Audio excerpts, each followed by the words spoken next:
آج ہم آپ کو لے کے چلیں گے لالا نہال چند کے مندر پر، جو واقعہ ہے لوہاری دروازے، اور ساتھ ساتھ آپ کو لوہاری دروازے کی بھی سیر کراتے چلیں اور اس کی ہسٹری بھی بیان کرتے چلیں۔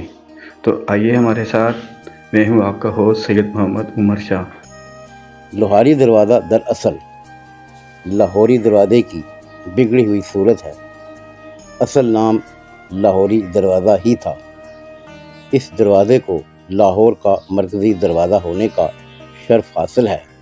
اس کی اہمیت اس بات سے واضح ہو جاتی ہے کہ جب سلطان محمود غزنوی نے چاہا کہ راجہ جے پال کو لاہور سے بے دخل کر کے پنجاب پر مکمل قابض ہو جائے تو راجہ چند ماہ تک لاہور شہر میں محصور ہو کر لڑتا رہا اور آخرکار اسی دروازے سے بھاگ نکلا۔ محمود غزنوی نے اسی دروازے کے پاس آ کر پڑاؤ ڈالا تھا۔ اس نے قابض ہونے کے بعد شہر کو آگ لگا دی تھی، سرکشوں کو قتل کیا تھا اور یوں یہ شہر ویران برباد ہو گیا تھا۔ آخر جب ملک عیاش پنجاب کے انتظام و انصرام کے لیے تعینات ہوا تو اس نے اس شہر کو آباد کرنے کا منصوبہ بنایا۔ چنانچہ جس علاقے سے یہ سلسلہ تعمیر کا آغاز ہوا وہ لوہاری دروازہ ہی تھا۔ اس کے بعد اس علاقے کو لاہوری منڈی کہا جانے لگا، کیونکہ یہ کاروبار کا مرکز تھا۔ انگریزوں کے عہد تک یہ دروازہ بھی شکست و ریخت کا شکار ہو چکا تھا۔ اس دور میں اس کی مرمت کی گئی۔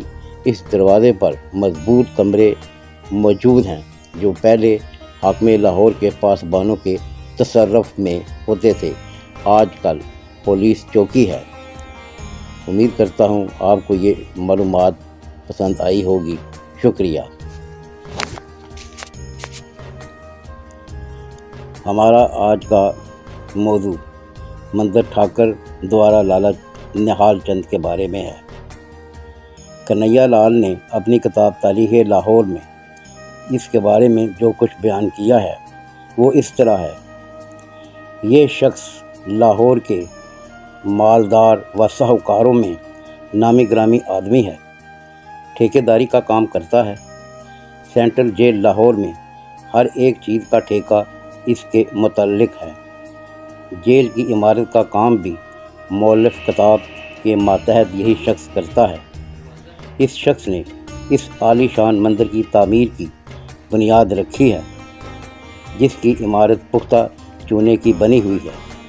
پتھر بھی بہت سا خرچ ہوا ہے۔ یہ زمین جس جگہ اب مندر بنتا ہے، سکھوں کے عہد سے سفید بلا عمارت چلی آتی تھی۔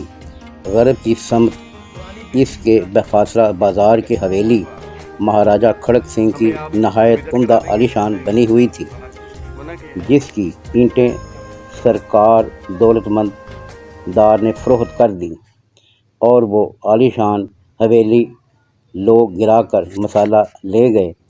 یہ زمین مہاراجہ کی حویلی کے محاذ میں تھی اور مہاراجہ کی سواری کے ہاتھی گھوڑے اس جگہ کھڑے ہوا کرتے تھے۔ اب سرکار نے بصیغہ نزول یہ زمین نیلام کر دی اور نہال چند نے خرید کر اس پر یہ متبرک مندر بنانا شروع کر دیا۔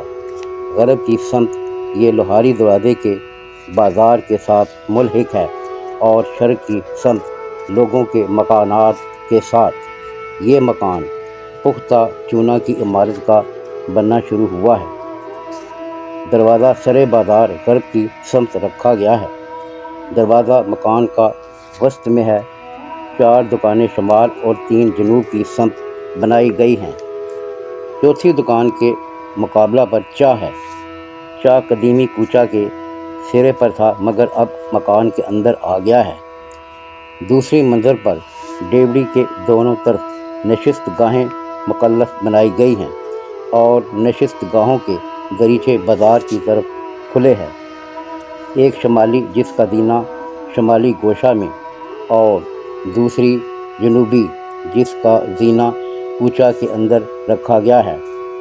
تیسری نشست گاہ ڈیوڑی کے اوپر نہایت مقطع بنی ہے اور اس کا بہارچہ پتھر کے ستونوں کا دروازہ پر رکھا ہے۔ خاص دروازہ بھی پتھر کا ہے، سیڑھیاں بھی پتھر کی، 4 سیڑھیاں چڑھ کر مکان کے اندر جاتے ہیں۔ ڈیوڑی سے گزر کر ایک وسیع صحن آتا ہے۔ جنوب کی سمت اس کے سر کوچہ ایک عالیشان دالان بنایا گیا ہے، جس کے 3 بڑے بڑے دہن محرابی کالبوتی ہیں اور دریچے کوچہ کی سمت رکھے گئے ہیں۔ صحن کے شمال کی سمت مندر عالیشان بہت بلند سر بیفلک تعمیر ہوا ہے، جس کی بلندی و استحکام دیکھنے سے معلوم ہو سکتا ہے کہ یہ ایک مندر نہیں ہے بلکہ 5 مندر ہیں، یعنی وسط میں تو بڑا مندر ٹھاکر دوارا ہے اور 4 گوشوں پر 4 مندر شیو جی و دیوی جی و سورج جی و گنیش جی کے بھی ابھی تعمیر نہیں ہوئے، نیم تیار ہیں۔ مندر بھی ابھی بن رہا ہے، جس کی منزلیں میں کلش 7 ہوں گی۔ شرقی حصہ صحن کا بھی ابھی عمارت سے خالی ہے، غرض کہ جب یہ مندر بن کر تیار ہوگا تو اس کا ثانی بلندی میں اور کوئی مندر نہ ہوگا۔